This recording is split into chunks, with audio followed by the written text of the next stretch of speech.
Hi guys, welcome to Ollie Talks Airsoft. Today we're going to be talking about why your MP9 nozzle might have broken.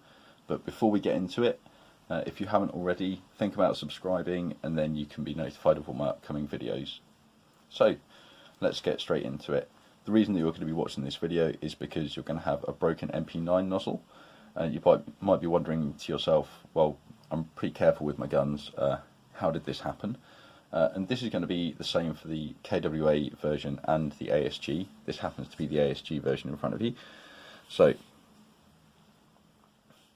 what actually happens usually is the follower, just above my finger here, will actually get bent or it will break, and it will stop the gun from actually firing any BBs, because it stops the BBs from loading into the chamber, which is just here.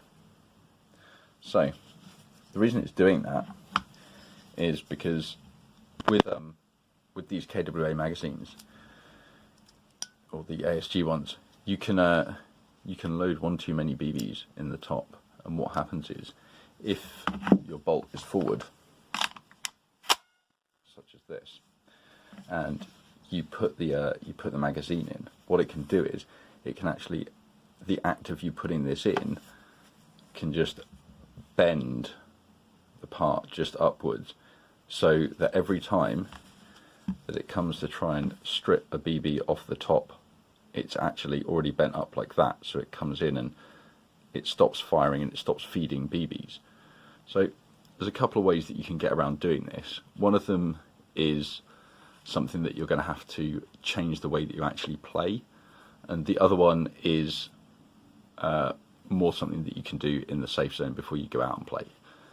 So the other reason that this kind of thing happens is because, unlike in a lot of other guns, the magwell on these is actually very tight.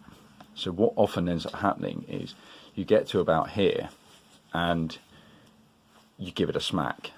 That's exactly the worst thing to do. If you've got a full mag and your nozzle is and your bolt is forward, that's going to cause a problem, and that's probably going to cause a breakage. So what I recommend doing is, when you're in the safe zone and you've filled your mag, fill it to capacity, get the end of your speed loader and just knock one BB off.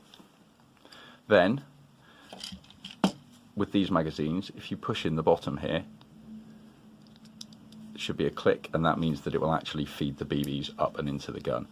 So that's now sitting really nice and proud. That's going to get caught by the follower, but also if I was to now push this into the gun, it's actually got some space to go down, and that's quite important on this particular gun.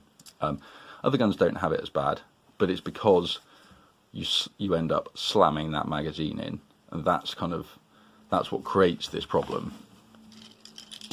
So you can still get around it though, and the way to do that is to always load your magazine on an open bolt, which is my preferred method.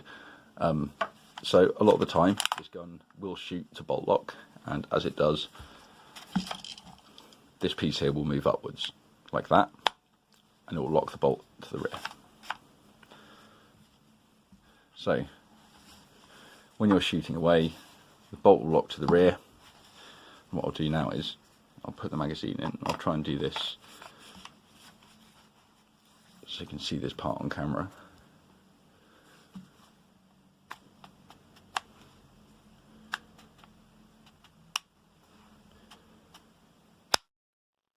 There we go. So the BB is sat nice and proud, and you can see a little bit of glint off that follower, just ready to come and strip that first BB off. So I've got my iPro on, we're in full auto.